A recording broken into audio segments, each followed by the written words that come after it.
Hello students, बड़ा easy topic चल रहा है आज 10th क्लास में। ये टॉपिक बेसिकली आप थोड़ा सा करके आए हो। आपने 10th क्लास में linear equation in two variable chapter किया है 10th क्लास में। उस 10th क्लास के सिलेबस के अंदर कंसिस्टेंट इक्वेशन, इनकंसिस्टेंट इक्वेशन सारा किया सेम। सिर्फ मैं लिख रहा हूँ और इसके अलावा कुछ भी नहीं है। सिर्फ पता होना चाहिए, नॉलेज होनी चाहिए। इसके बाद का जो टॉपिक है कॉन्ग्रुएंसी है। तो पहले ये देख लो, इंटरसेक्टिंग लाइंस क्या होती है। दो लाइंस आपस में इंटरसेक्ट कर रही है किसी पॉइंट पे और इसके अंदर से एक कॉमन पॉइंट आएगा, इसको बोलते हैं इंटरसेक्टिंग लाइंस। छोटी क्लासों में करके आए हो। अब ये इंटरसेक्टिंग लाइन का कॉन्सेप्ट खत्म हो गया। कंसिस्टेंट इक्वेशन क्या होती है? कंसिस्टेंट इक्वेशन का मतलब होता है जिसका कोई ना कोई सॉल्यूशन है, जो उसकी हम वैल्यू फाइंड आउट कर सकते हैं। तो कंसिस्टेंट इक्वेशन क्या होता है? कोई यूनिक सॉल्यूशन आएगा और ये दोनों सेम बन जाते हैं। इसका मतलब ये होता है intersect at exactly one point. चाहे मैं इंटरसेक्टिंग बोल दूं, चाहे मैं कंसिस्टेंट इक्वेशन बोल दूं, इसमें सेम है। एग्जैक्टली एट वन पॉइंट, इसमें भी मैंने कॉमन वन पॉइंट, इसमें बस एग्जैक्टली वन कॉमन पॉइंट था, इसमें यूनिक लिख दिया। तो ये इसी का एडवांस पार्ट हो गया। तो अलग से डेफिनेशन मैंने आपको बता दी। एक्चुअली में ये इसके बीच में ही मुझे कर देना चाहिए था। इनकंसिस्टेंट इक्वेशन का मतलब होता है पैरेलल लाइंस। कुछ भी कॉमन नहीं आएगा इसके अंदर, एक भी चीज कॉमन नहीं है इसके अंदर। जैसे अगर चलो, डिपेंडेंट इक्वेशन का मतलब होता है कोइंसिडेंट लाइन। लाइन के ऊपर लाइन, लाइन के ऊपर लाइन बनी है, इसके बहुत सारे सॉल्यूशन हो सकते हैं। कोइंसिडेंट लाइन, जैसे घड़ी में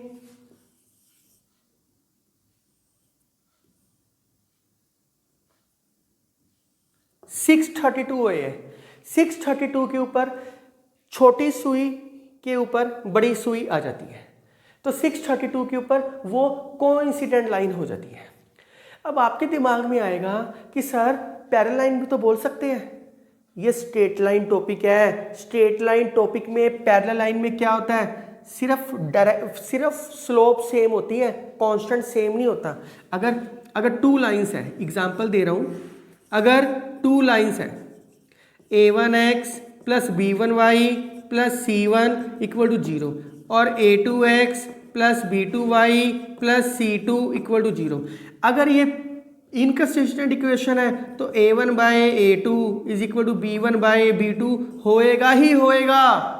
और कोइंसिडेंट में क्या होएगा? इसके अंदर एग्जांपल होगी, same example, a1 by a2 is equal to b1 by b2 is equal to c1 by c2। इसमें कांस्टेंट भी सेम होता है। ये फर्क है दोनों के अंदर। तो अब स्ट्रेट लाइन के अंदर क्योंकि स्लोप सेम है, क्योंकि इसकी स्लोप सेम हो जाएगी जब ये इक्वल हो जाएगा, कांस्टेंट डिफर करता है। मैंने आपको ट्रिक भी लिखवाई है पैरेलल लाइन के अंदर। और कोइंसिडेंट में बहुत सारे सॉल्यूशन है, जो मर्जी वैल्यू पुट करी जाओ, कोई ना कोई एक ही वैल्यू आएगी। क्यों? क्योंकि दोनों इक्वेशन सेम होती है इसके अंदर, दोनों इक्वेशन सेम होती है। तो राइट डाउन करो आप। So students, condition of congruency है congruency of three lines. Congruency में आपको बता चुका हूं क्या होती है। एक सारी की सारी लाइंस एक ही पॉइंट से निकले, उसको बोलते हैं कॉन्ग्रुएंसी।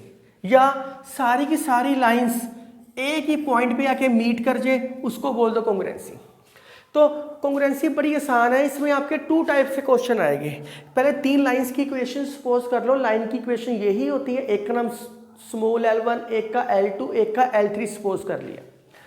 अगर किसी क्वेश्चन में वो कहे प्रूव दैट, तो टाइप 1 का क्वेश्चन है। अगर किसी क्वेश्चन में कोई वैल्यूज दे रखी हो, कोई कंडीशन दे रखी हो, तो टाइप 2 है। यहाँ पे गिवन कंडीशन होगी हमेशा, given condition, always given condition. और ये अकॉर्डिंग टू क्वेश्चन होएगा, अकॉर्डिंग टू क्वेश्चन। क्वेश्चन का मतलब है आपको क्वेश्चन देख के पता लगेगा कि capital L1, capital L2, capital L3 three constant है, इनकी वैल्यू क्या लेके चलनी है? इनकी ऐसी वैल्यू लेके चलनी है कि वो जब लाइन के साथ मल्टीप्लाई करके प्लस करे वो 0 बन जाए। बहुत सिंपल है, मैं फिर रिपीट कर रहा हूं।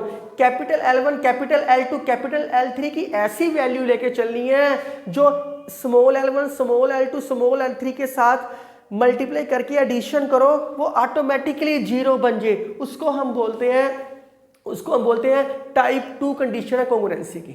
टाइप 1 तो बड़ी सिंपल है, बहुत सिंपल है, किन्हीं भी दो इक्वेशनों को सोल्व करो और एक्स वाई की वैल्यू निकाल लो। मैंने यही बताया ना कॉन्ग्रुएंसी, ये 3 लाइंस की है, चलो 3 लाइंस, किन्हीं भी 2 लाइंस को सोल्व करो और सोल्व करने के बाद एक्स वाई की वैल्यू निकाल लो। जो एक्स वाई की वैल्यू आएगी वो तीसरी इक्वेशन में पुट कर दो, अगर वो सेटिस्फाई कर जाए तो कॉन्ग्रुएंट है, अदरवाइज नहीं है। तो कुछ भी खास नहीं है। ये टाइप 2 क्वेश्चन, टाइप 2 के क्वेश्चन 3-4 है, ये इंपॉर्टेंट है, टाइप 2 इंपॉर्टेंट है। तो मैं इसके भी क्वेश्चंस करवाता हूं, लेकिन उससे पहले मैं आपको ना शॉर्टकट ट्रिक्स करवा दूं, 2-3 शॉर्टकट ट्रिक्स करवा दूं ताकि आपको क्वेश्चन समझने आसान हो जाए। तो देखते हैं कंडीशंस इसके। टाइप 2 की तो कोई शॉर्टकट ट्रिक नहीं है, टाइप 2 की तो कोई शॉर्टकट ट्रिक नहीं है। आप टाइप 1 की एक शॉर्टकट ट्रिक है, शॉर्टकट ट्रिक है टाइप 1 की, बाय यूजिंग डिटर्मिनेंट। अब आप सोचोगे सर डिटर्मिनेंट क्या होता है, अभी करने की जरूरत नहीं है, अभी करने की अलग से मेथड जरूरत नहीं है। जब आप +2 के अंदर मैट्रिसेस एंड डिटर्मिनेंट चैप्टर कर लोगे तो ऑटोमेटिकली खोलना आ जाएगा। सिर्फ अब मैं ट्रिक बता रहा हूं क्या होती है डिटर्मिनेंट की ट्रिक, क्या होती है, वो क्या लिखते हैं, this is a symbol of determinant equal to 0। इसके अंदर वो एलिमेंट लिखते हैं जो एक्स वाई जेड के साथ लगे होते हैं। कौन से लगे हैं, एक्स वाई के साथ, A1 B1 और कांस्टेंट चीज A1 B1 C1। सेकंड में क्या आएगा, A2 B2 C2। थर्ड में क्या आएगा, A3 B3 C3।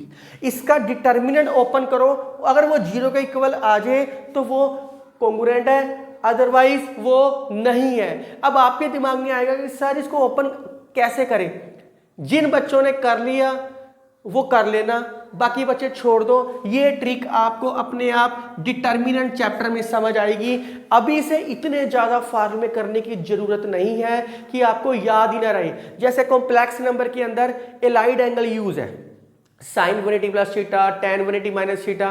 तो वो मैंने कॉम्प्लेक्स नंबर में मैंने क्या कहा है जब वीडियो बनाई है, पोलर फॉर्म, मैंने कहा है जब तक आप ट्रिग्नोमेट्री ना कर लो कॉम्प्लेक्स नंबर में वो 1-2 कॉन्सेप्ट याद कर लो या उसको एक बार छोड़ दो 8th वीडियो पर। जब आप कॉम्प्लेक्स नंबर कर लोगे, जब आप ट्रिग्नोमेट्री कर लोगे, ऑटोमेटिकली सब समझ आ जाएगा। डिटर्मिनेंट कर लोगे, ऑटोमेटिकली ये ट्रिक अपने आप समझ आ जाएगी। So right down please. So students, आज मैं आपको एरिया ऑफ ट्रायंगल और एरिया ऑफ क्वाड्रिलेटर डायरेक्ट कैसे फाइंड करते हैं इसकी शॉर्टकट ट्रिक सिखा रहा हूं। बहुत आसान है। और जैसे आप छोटी क्लासों में एरिया ऑफ ट्रायंगल निकालने के लिए कौन कौन सा मेथड करके आए हो, half into base into height right angle में, या हेरोन्स फार्मूला करके आए हो, या वो एरिया ऑफ ट्रायंगल जो कोऑर्डिनेट ज्योमेट्री 10th क्लास में सेक्शन फार्मूले के बाद वाली एक्सरसाइज थी वो करके आए हो। आज एक नया मेथड आ गया, ये शॉर्टकट मेथड है, ये आप ऑब्जेक्टिव में यूज करना और +1 के कुछ क्वेश्चंस में अप्लाई कर सकते हो, आप पता होना चाहिए। पहले मैं कराता हूं एरिया ऑफ ट्राइंगल। एक ट्राइंगल लो, ट्राइंगल में क्या आएगा, A point, B point, C point. A point को क्या आएगा, x1 y1 नाम दे दो, बी पॉइंट का क्या नाम दे दो, x2 y2 नाम दे दो, सी पॉइंट का क्या नाम दे दो, x3 y3 नाम दे दो। बहुत सिंपल है। एरिया ऑफ ट्रायंगल का formula half, direct formula apply कर सकते हो। सबसे पहले एब्सिसा लिखना है, फिर हमने ऑर्डिनेट लिखना है। तो एब्सिसा क्या है, x1, इनका डिफरेंस लिखो, x1 माइनस x2, फिर x2 का x3 के साथ x2 माइनस x3। वैसे ये भी सिंपल डिटर्मिनेंट का है, +2 में करोगे, पर मैं सोल्व करना सिखा रहा हूं। नीचे क्या आएगा, y1 लिखो, ऑर्डिनेट y1 माइनस y2। अगला क्या आएगा, y2 माइनस y3। खत्म हो गया, बस खत्म हो गया। तो जैसे फॉर एग्जाम्पल मैं मान लेता हूं a पॉइंट दे रखा है 2 2, b पॉइंट दे रखा है 1 2, c पॉइंट दे रखा है 2 4, कुछ भी ले लो, मैं वैसे एग्जाम्पल ले रहा हूं। तो इसका एरिया ऑफ ट्रायंगल क्या आ गया, एरिया ऑफ ट्राइंगल, आप हीरोन्स फार्मूले से या किसी और फार्मूले से निकाल के देखना क्या आएगा, x1 minus x2 1, x2 minus x3 minus 1, y1 minus y2 0, y2 minus y3 minus 2, खत्म हो गया बस। इसको ओपन कैसे करते हैं, इसको इससे मल्टीप्लाई 1 मल्टीप्लाई माइनस 2, फिर नीचे से ऊपर जाते हैं तो हमेशा माइनस आता है, 0 मल्टीप्लाई माइनस 1, तो 1/2 माइनस 2, ये हमेशा पॉजिटिव होता है। डिटर्मिनेंट ये मोड पालो काट के क्या आ गया 1, कैंसिल आउट करके क्या आ गया 1, तो कोई मुश्किल काम नहीं था, कैंसिल आउट करके 1 आ गया। तो क्योंकि एरिया कभी नेगेटिव भी नहीं होता इसलिए मोड पाके हम पॉजिटिव कर लेते हैं उसको, स्क्वायर यूनिट्स लिख लेना साथ। तो आसान मेथड था। अगर यहाँ पे क्वाड्रिलेटर होता फिर क्या करते हैं, क्वाड्रिलेटर होता, क्वाड्रिलेटर ऐसे ही होता है, फिर क्या करते हैं, क्वाड्रिलेटर का मतलब क्या होता है 4 साइड्स, बना लो भाई 4 साइड जैसे मर्जी बना लो, ए बी सी डी, ए का नाम x1 y1, बी का नाम x2 y2, सी का नाम x3 y3, डी का नाम x4 y4। इसका फार्मूला होता है क्वाड्रिलेटर का, शॉर्टकट ट्रिक होती है। उसके अंदर ट्राइंगल था, इसके अंदर क्वाड्रिलेटर है, तो 4 पॉइंट्स है, 4 पॉइंट्स को पहले 2 पॉइंट्स में कन्वर्ट करना पड़ेगा। ट्राइंगल के 3 पॉइंट्स थे, 3 पॉइंट को 2 पॉइंट्स में कन्वर्ट कर लिया। 4 को कैसे करते हैं, यहां आएगा ऑलवेज टेक डायगोनल एलिमेंट्स, बस ऑलवेज टेक डायगोनल एलिमेंट्स, या डिफरेंस ऑफ डायगोनल एलिमेंट लिख लो, difference of diagonal element, difference मतलब subtraction, difference of diagonal elements क्या आएंगे, x1 माइनस x3, क्योंकि पहले हमेशा एब्सिस्सा आएगा, x1 minus x3, x2 minus x4, फिर y1 माइनस y3, फिर y2 माइनस y4। छोटी क्लासों में क्या करते थे, इसको डिवाइड करते थे, 2 ट्रायंगल बनाते थे, अलग अलग सोल्व करते थे, प्लस करते थे। डायरेक्ट ये फार्मूला अप्लाई करो, इससे आपके सारे क्वेश्चन सोल्व हो जाएंगे। वैल्यूज पुटिंग के बाद वही मेथड, इसको इससे मल्टीप्लाई माइनस इसको इससे मल्टीप्लाई, आंसर आएगा ही आएगा। सो राइट डाउन प्लीज। इसमें ये क्वेश्चन देखते हैं, आसान है, बिल्कुल भी टफ नहीं है। इन क्वेश्चनों को कैसे करना है, कहता है A B C are in A P. कहता है अब देखो, बहुत ध्यान से देखो, ये सिंपल इक्वेशन तो नहीं है ना। सिंपल इक्वेशंस का मतलब होता है जो एक्स वाई में हो, या फिर ए भी है, बी भी है, सी भी है। टफ हो गया क्वेश्चन, सबसे पहले तो ये समझ आना चाहिए आपको। तो ये टफ हो गया, तो इसका मतलब टाइप 2 का बन गया, कोंग्रुएंट का टाइप 2 बन गया। टाइप 2 में बन गया, पर मैंने कहा था कंडीशन गिवन होगी। कंडीशन क्या गिवन है, A B C are in A P. तो तुम छोटी क्लास में करके आए हो, if A B C are in A P, तो क्या मतलब है इसका, b minus A is equal to C minus B. B को यहाँ ले जाओ, 2b is equal to A plus C. ये आप छोटी क्लास में करके आए हो। अर्थमेटिक प्रोग्रेशन नहीं तो +1 की एपी चैप्टर में भी करके आए हो। तो a minus 2b plus C equal to 0। बहुत आराम से करो क्वेश्चन, और कूल माइंड से करो। जब आप बहुत ज़्यादा जल्दी करने की कोशिश करोगे तब प्रॉब्लम्स आएगी। आराम से करो, रोज की एक वीडियो देखो और चैप्टर खत्म। जब सारा चैप्टर कर लो तो आपका दिल करे सारी वीडियोस एक ही बारी में देख लो। अगर आपको लगेगा कि सर सारा चैप्टर की एक कंबाइंड वीडियो बना दो, तो आप मुझे कमेंट करो, मैं एक 1 शॉट वीडियो सारी वीडियो अटैच करके एक ही वीडियो बना दूंगा, ताकि जब भी कभी रिवाइज करना तो आप कर सकते हो। आप मुझे कमेंट करो इसके लिए। तो a minus 2b plus C equal to 0, बस काम खत्म। Let 3 constant B, 3 constants B. Constant कैसे मानने हैं, इसके साथ ये स्मॉल l1 होता है या कैपिटल L1, जो मर्जी ले लो, एक ही बात होती है। अगर एक को स्मॉल लोगे तो दूसरे को कैपिटल लेना पड़ेगा, अगर पहले को तुम कैपिटल ले लोगे दूसरे को स्मॉल लेना पड़ेगा। तो ये स्मॉल में रहने देते हैं, L1 L2 L3, ये कैपिटल L1, ए के साथ क्या लगा है 1, L2 बी के साथ क्या लगा है -2, L3 सी के साथ क्या लगा है 1। लेट 3 कॉन्स्टेंट भी मैंने चूज कर लिए कि 3 कॉन्स्टेंट ये है। तो वी नो डैट कंडीशन क्या होती है, L1 L1, L1 L1, L2 L2, L3 L3 equal to 0। L1 की वैल्यू क्या है 1, दूसरा L1 क्या है ax प्लस 2y प्लस 1, दूसरा L2 क्या है -2, वो क्या है bx प्लस 3y प्लस 1, तीसरा L3 क्या है 1, तो L3 क्या है तीसरी equation cx plus 4y plus 1 equal to 0। तो x वाली चीजें एक ब्रैकेट में, x वाली चीजें एक ब्रैकेट में, 2y और -6y plus 4y 0y, 1 -2 plus 1 0, ये सारी चीज किसके इक्वल दे रखी है 0 के equal, 0 into X equal to 0, 0 equal to 0, hence proved, hence congruent. तो सारी कहानी किसके ऊपर डिपेंड हुई, ये कांस्टेंट कैसे चूज करोगे, कंडीशन में से चूज करना है। सिमिलर अगर ये क्वेश्चन देखो, इसके अंदर भी सेम कहानी है। कई बार ना ये एरो की बजाय यहाँ पे 3 लाइनें दे देते हैं, कॉन्ग्रुएंट है इसका मतलब। एक ही बात है कि चाहे ये लिख दो चाहे ऐसे लिख दो, कोई फर्क नहीं पड़ता। तो बस लेट 3 कांस्टेंट बी, क्योंकि इसमें ए बी सी दे रखे हैं, इसका मतलब है टाइप 2 का क्वेश्चन है ये। टाइप 1 तो बहुत ही इजी थी। Let 3 constants B, 3 constants B क्या आएंगे, L1 को क्या नाम दूं, x के साथ क्या b प्लस सी, तो b माइनस सी दे दो, प्लस में है तो माइनस में दे दो, माइनस में तो प्लस में दे दो, अकॉर्डिंग टू सिचुएशन देनी है हमने। ऐसे आपकी बुक में 2-3 क्वेश्चन ही थे, ज्यादा नहीं थे, तो ये आपको अंडरस्टैंड अपने आप हो जाएगा। तो L2 क्या नाम दोगे C माइनस ए, L3 क्या नाम दोगे A माइनस बी, खत्म।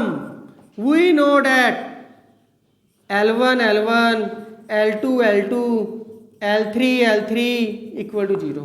L1 क्या है B माइनस सी, दूसरा L1 क्या है B प्लस सी इंटू एक्स प्लस ए वाई प्लस 1, L2 क्या है C माइनस ए, दूसरा L2 क्या है C plus A into x plus B y plus 1, L3 क्या है A माइनस बी, उसकी इक्वेशन क्या है A plus B into x plus C y plus 1 equal to 0। सारों को मल्टीप्लाई करके सोल्व करो, 0 इक्वल टू 0 आएगा, हैंस प्रूफ आएगा ही आएगा, क्योंकि उसने हमें क्वेश्चन में शो डैट का है, प्रूव डैट का है, आएगा ही आएगा। तो ये क्वेश्चन टाइप 2 का देखते ही पता लगेगा कि आपके पास ए बी सी दे रखी है, ए बी सी दे रखी है। अगर एक ही कांस्टेंट हो ना फिर ऐसा नहीं होता, इसमें 3-3 कांस्टेंट्स हैं, तो ये अंडरस्टैंडिंग है। यही तो मैथ की ब्यूटी है, यही तो आपने समझनी है चीज। सो अब मैं कुछ प्रैक्टिस क्वेश्चन लिख रहा हूं, तो काइंडली राइट डाउन। ये जो प्रैक्टिस क्वेश्चन है बहुत ईजी है, ये आपको दिखाई दे रहा है कॉन्ग्रुएंट कहा है उसने, फाइंड द कंडीशन। तो आप सोचो ये टाइप 2 का है, टाइप 2 का नहीं है, टाइप 1 का है। क्यों? क्योंकि इसमें सिर्फ k की वैल्यू निकालनी है, बाकी दोनों तो सेम ही है। इन दोनों को साइमल्टेनियसली सोल्व करो, एक्स वाई की वैल्यू आएगी और इसके अंदर पुटिंग कर दो। पुटिंग करोगे तो k की वैल्यू ऑटोमेटिकली आ जाएगी। ऑर्थो सेंटर आपको मैं निकालना सिखा चुका हूँ, कोई प्रॉब्लम वाली बात नहीं है, वीडियो नंबर 7 में आप देख सकते हो। एरिया ऑफ ट्रायंगल निकालना है, लाइंस दे रखी है, इसकी पिक्चर बना लो पहले, ए बी सी। आसान तरीका है काके, ए कोई भी लाइन जहां मर्जी सपोज कर लो, x plus Y minus 6 equal to 0, x minus 3y minus 2 equal to 0 और 5x minus 3y plus 2 equal to 0। इन दोनों को साइमल्टेनियसली सोल्व करोगे b के पॉइंट आ जाएंगे, इन दोनों को सोल्व करोगे c के पॉइंट आ जाएंगे, इन दोनों को सोल्व करोगे a के पॉइंट आ जाएंगे। तो वो तो सोल्व करना तो आपको आता ही है। अब उसके बाद एरिया ऑफ ट्रायंगल का है, इसकी मैंने अभी एक शॉर्टकट ट्रिक सिखाई है डायरेक्ट निकालने के लिए, वो आप डायरेक्ट खुद निकाल सकते हो। तो मैं इनके आंसर लिख देता हूँ बेसिकली क्या क्या आएंगे। इसके अंदर k की वैल्यू आएगी 5, इसका आएगा 11/13 माइनस 7/13, इसका आंसर आएगा एरिया ऑफ ट्रायंगल का 12 स्क्वायर यूनिट्स। तो इस वीडियो में खास कुछ भी नहीं था, इजी है। स्टूडेंट्स कई बच्चे सोचते हैं कि सर वीडियो से कम समझ आता है, ये समझ आता है। आप ये मेंटालिटी आपको डेवलप करनी पड़ेगी ताकि आपको किसी के पास जाके रिक्वेस्ट ना करनी पड़े बार बार पढ़ने के लिए। आपको मेंटालिटी डेवलप करनी पड़ेगी। क्या डेवलप करनी है? आप कोई मूवी देखते हो, वो देख के सारी समझ आ रही होती है ना, एक पूरी इमेजिनेशन बन रही होती है। तो वैसे ही आपको ईजिली समझ आ रहा है, ये मेंटेलिटी बनानी पड़ेगी, तब बहुत अच्छा समझ आना शुरू हो जाएगा। जितना आ रहा है उससे भी अच्छा आना शुरू हो जाएगा। तो इस वीडियो में ये प्रैक्टिस क्वेश्चन कर लेना। Thank you.